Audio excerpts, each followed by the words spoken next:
what's up everybody? This is Ian Lenhart, aka Len Jones, coming at you live from North Park, San Diego. And this gorgeous, I think you could call it like a freaking apartment. Beautiful apartment. The thing is just nice. And like, I've never seen a balcony where you can play a full game of cornhole in San Diego so far. I'm here with my man, super entrepreneur, really great guy. He has this incredible story of your typical founder story of someone that's, was working a job, was making a lot of good money, but just truly wasn't like up to par with his expectations of life. He had bigger ambitions, bigger goals, and that kind of pushed him to start a company called Throttle, which, if anyone's a car enthusiast, this is going to be completely up your alley. What's up, hey, Ali? How you doing? Like anyone that loves cars, modding cars, anything about cars, you're just like Evan. This is totally up your alley. You're definitely going to want to share this live with someone that you know about. So real quickly, I just kind of want to give a little bit of background on Throttle. You guys are killing it. You have, 110,000 users right now? We do, yep. Didn't always start like that. No, it took a long time to even get the first couple thousand. Which is incredible. So Evan, do you want to kind of give them a quick elevator pitch of what Throttle's all about? So Throttle is an online marketplace built by car enthusiasts for car enthusiasts. So we provide like passionate car people the ideal platform to buy, sell, trade, used cars, used performance parts, and most recently, we're also selling new performance parts right on Throttle Partner platform, basically. Very cool. So, in a sense, you're basically trying to create the entire automotive market onto one platform. Yeah, we're trying to create the one-stop shop for a car guy so he doesn't have to go to eBay, Craigslist, all these different online retailers. There's hundreds of them. We want to create this centralized location, and we're also starting to introduce some kind of social aspects of it too. So that's pretty exciting. Super cool. But kind of like spin back real quick, a lot of people that watch my channel, they're entrepreneurs, they're network marketers, they're in sales. They're all over the different landscape. I have I feel like interesting personality where everyone's invited. Hakuna Matata, one team, one dream. So you never really know what you're gonna get. Sure. So with that said, I kind of want to hear like your background story because you're a really accomplished engineer, correct? I guess you could say that. I don't know. I mean, I wouldn't say that, but I went to school at Syracuse University. Graduated in 2010 with a bachelor's in science, mechanical engineering. And came out to California 2 weeks after graduation with my girlfriend Chelsea at the time, and got a job pretty quick as a process engineer for Kyocera America. And they're primarily making defense components in the microelectronics industry. And from there, kind of moved up the ranks a little bit, became the lead process engineer. We were making some pretty cool stuff in like a clean room environment. We were shipping thousands and thousands of these components. And I was there for about 3 years, and I've always been a car guy, attending car shows, building project cars all the time. And I saw an opportunity in the automotive industry to work for one of the most prestigious wheel companies called HRE Performance Wheels. They had an engineer position available, and I basically applied, and I did everything I could to get the job. Hell yeah. And it was awesome. I mean, I met a ton of amazing people, learned a ton about the automotive industry that I didn't know about, and work became very similar to my passion, which was awesome. I was there for about a year, ended up leaving, going into a management role, became an operations manager back in the microelectronics industry, and I was there for a little over 3 years. And that's kind of when Throttle went like this. And at my bachelor party, we had, my brother was there, a bunch of friends, but my brother and one of my oldest friends, Errol Erturk, and we were kind of brainstorming about this problem where car guys have to go to so many different places to buy, sell, etc., etc. So we're like, well, why don't we just try to make it? Errol is a great developer, and he's like, well, I think I can make this. Let's make something very basic and see how it works. Now, one thing I didn't mention is for used parts, there's over 250 independent classifieds that are hosted on web boards or web forums. Interesting. So, Rick and I have been buying and selling cars our entire life, cars and parts, and we realized that if you're, let's say, a BMW guy, you got to go to 20 to 30 different classifieds to find what you're looking for, because each forum has its own classified section. And if you want to be really good, so it's really like niched out. It's super niched out. I mean, there's, like I said, 200 plus.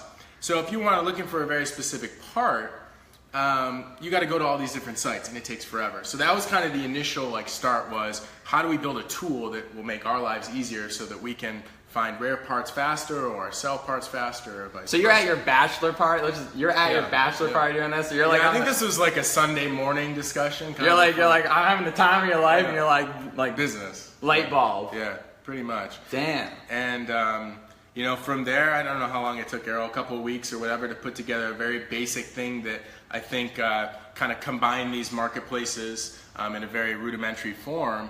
And we started sharing it with people. We brought on people like Mickey, Andre. Well, before you even jump into that, what stage did you right away like create an app? Like you went from idea so we to... went from, we had the basic website. It was super, super primitive.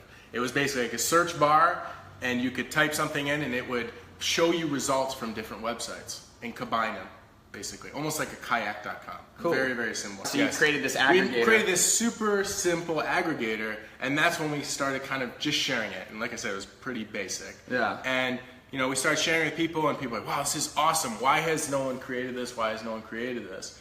And then we kind of stepped back and we're like, well, you know, why don't we allow people to list stuff on our platform too? So we incorporated that. We started sharing it with more people. We started asking people for feedback. I think that's one thing that's really important. Yeah. Early on, you know, I'm not the expert. I have my own opinion on what I think the site should do and how it should operate. But literally since the beginning, probably the most important thing we've done is we've asked our audience. And I think that's really important, because I don't have all the answers, Rick doesn't have all the answers, Errol doesn't have all the answers. Listen to the people who are going to be using it and potentially buying it at some point. At what point with all that feedback, when you went from the aggregator, did you really feel like it was time to create Throttle? Because was it Throttle at the time? It was under another name at the time. We launched the website in May of 2016, 0 users, and it really just spread by word of mouth. Seriously. Yeah, we started sharing it at car shows. Did you just start with like friends and family, or what did you just do? Like start like friends and family? I mean, thankfully, pretty much everyone on the founding team is really into cars, and everyone's got a handful of car guys who they shared it with, and it's like, hey, you know, it might be easy to do this differently, or you know, I'm looking for this feature. Can we add that? Oh, let me go back to Errol. Errol, you know, do some coding. Hey, I got it. Here it is. And it, you know, it went through unlimited iterations. You know, from where it was, we looked actually a couple weeks ago. We looked at the first one and we're like, oh my God, I cannot believe that we shared that with people and people actually liked it. Well, that right there is like a huge major key in any sort of success story when it comes to building any business. I mean, your first prototype's gonna suck. Your first video's gonna suck. For any entrepreneur out there, your first ideas are gonna be very rookie. But the fact is, if you don't put something out there, you have no idea. Exactly. So, I mean, from what I've gathered, especially recently, is people are like, oh, I don't know if my idea is good. I don't know if I should start. You know, I'm planning, and people like really like. At the end of the day, it's procrastinating failure, right? It's like we have failed. That's a major key. Yeah, I mean, we have failed hundreds of times, but the fact is, you know, you're always going in another direction. So if you hit a roadblock, then you go another way. You know, one other really important thing is relying on people who have a lot of experience to give you guidance. So we are really fortunate to have a lot of really, really talented people who we've worked with.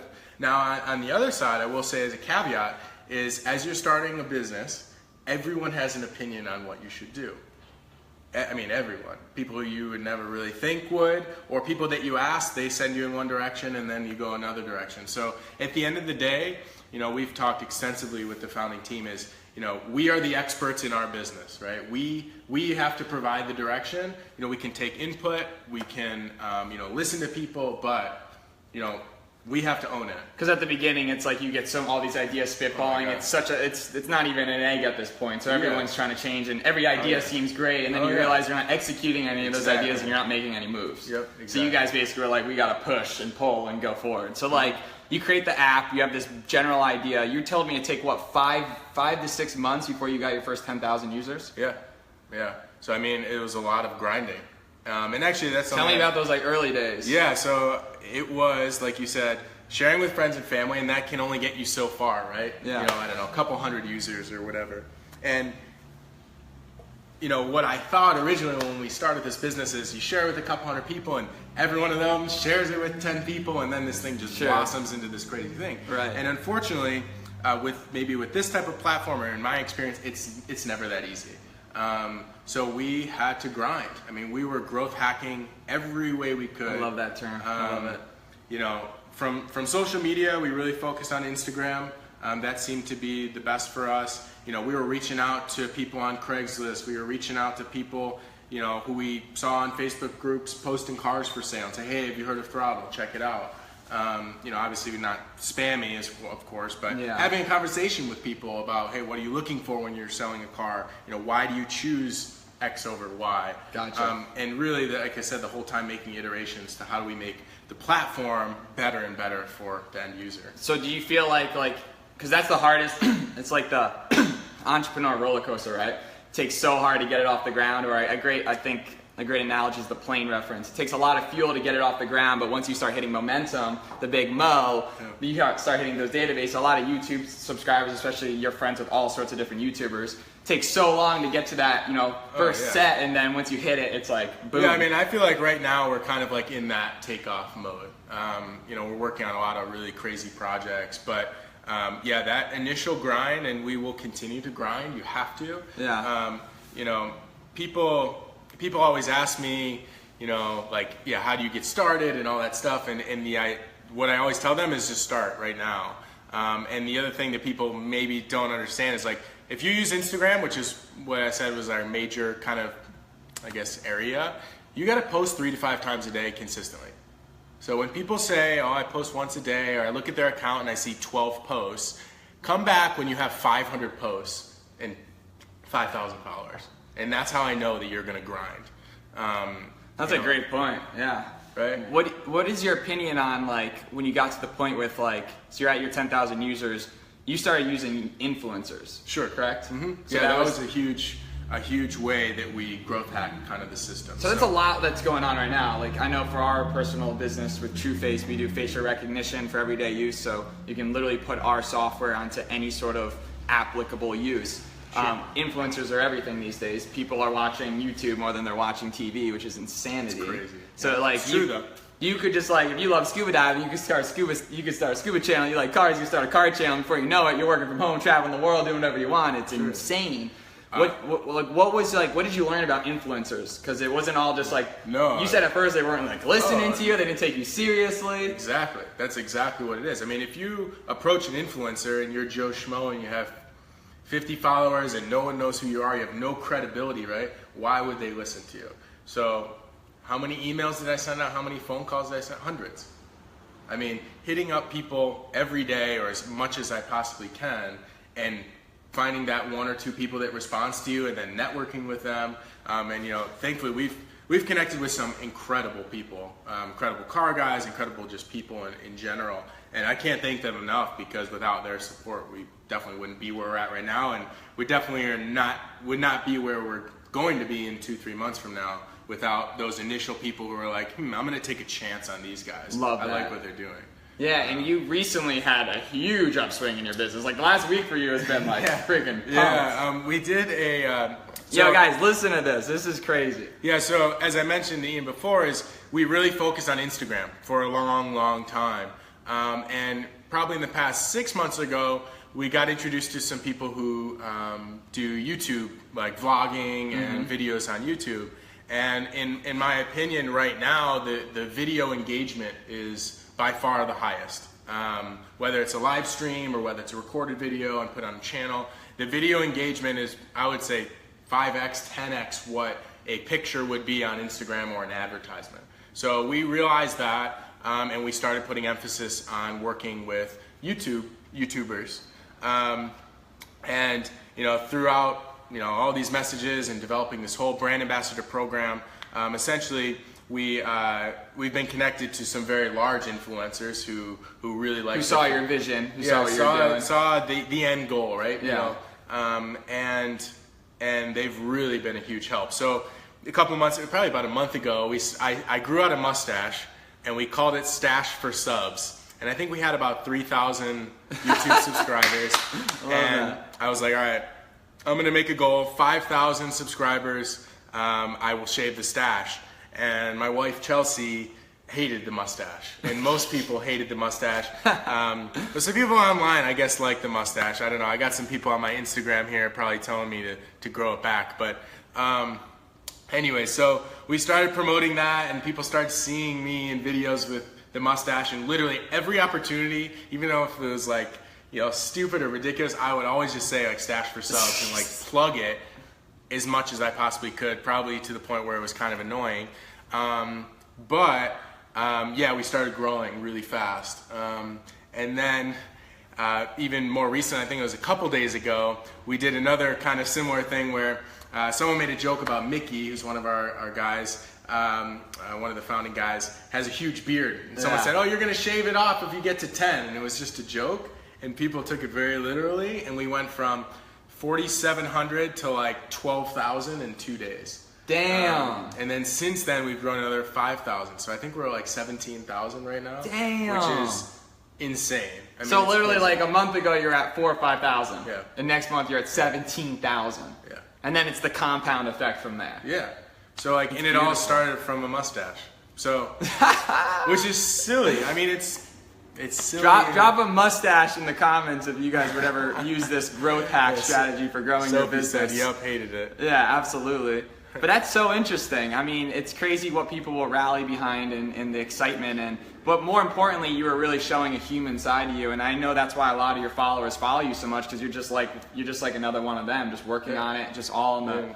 Because of all that feedback, everything you've generated, it's just kind of like taking it to the whole next level. Yeah, I mean, and right now I'm just like the most excited I've ever been, probably about Throttle and about everything. I mean, there's so many cool things. Recently launched a new program. Yeah. Can you go into that? Yeah, sure. So Throttle started out, as I mentioned before, as a used car and used parts platform. And we kept getting requests for, hey, I'm looking for some new performance parts. I'm looking for a new exhaust, a new intake. You know, I don't want to buy a used one or, you know, whatever. So we partnered with TJ Hunt, who's one of the YouTubers we've been working with, and we launched what's called the huntquarters.com, just how it's spelled.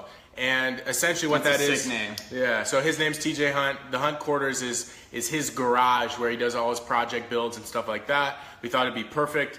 Let's partner with him. Let's offer our users and his users and followers and you know, friends or whatever, let's give them a platform where they can buy parts from him. We do like tons of, you know, we've been doing like giveaways. We do the first 100 orders are receiving a limited like Hunt Quarters windshield banner. That's pretty cool. It's crazy that you say that, because like even when we were doing that, you know, TJ put up a video on YouTube, and I had one of my friends, like one of my closest homies from a long time ago, Kevin McCormick, shout out. He's like, dude, I think I just saw you in one of these videos. I'm like, what you mean? Oh, like, at your house, or at Sophie's house. That was fun. That was hilarious. It's crazy the influence that some of these people have, and TJ is a great example of just someone that's built such a solid brand, absolutely, and connected it to. And you guys have just seen that. So you're making decals and we're making decals and vinyl, and we're making limited edition windshield banners that go on people's cars, so they can kind of, you know, be a part of the beginning of something amazing. Well, guys, if you go check out this house, it's like the definition of what you assume, like, you know, a startup business. Just papers everywhere, boxes, all sorts of just grinding. But you're putting in more hours than you've ever put in your life. This entire week, I think I've worked 6 a.m. to 11 p.m. every day.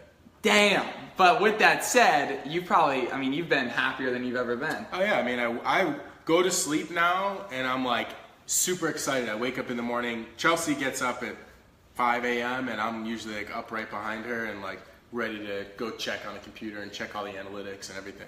Yeah, not to get kind of like too like, you know, Gucci, but I mean, if that's a word, the fact that like when you truly are actually following something you're passionate, like work isn't work. You know, even when you were in those first 5 months, I mean, you must have had some ups and downs. Yeah. Did you ever like truly doubt yourself, or you ever just like, did you ever hit a point where you're like, I don't like, maybe this isn't it? I've heard of people calling that as like either plateauing or like getting that feling of shit, this may not work type of thing. I know you allow swearing on your yeah, it's fine. Drop it. It makes you real, right? Yeah, but yeah, absolutely. Hell yeah, Kevin. That's what's up, my brother. He's like 6 to 11 every day. Yeah, I mean all the time, and still all the time. But you know, I think what we talked about earlier is like you gotta just be persistent. Yeah. We've made this commitment to, you know, ourselves. I made a commitment to myself that this is going to be successful. And you also make a commitment to everyone that follows you. Sure. It's like if you start something, that's you. You're on the table. When I posted that thing about the mustache, I'm like, I can't go back on this now. So I was like, all right, I got to do it. Here's a little hack, everyone. If you want to make a decision, post it for the world to see. So then if you screw up, they hold you accountable. Yeah. You know, don't give yourself a back out option. You have no. Yeah. You know, if I had shaved the stash, I would have got so much crap for it. Yeah. Like before you would have lost all your reputability. So.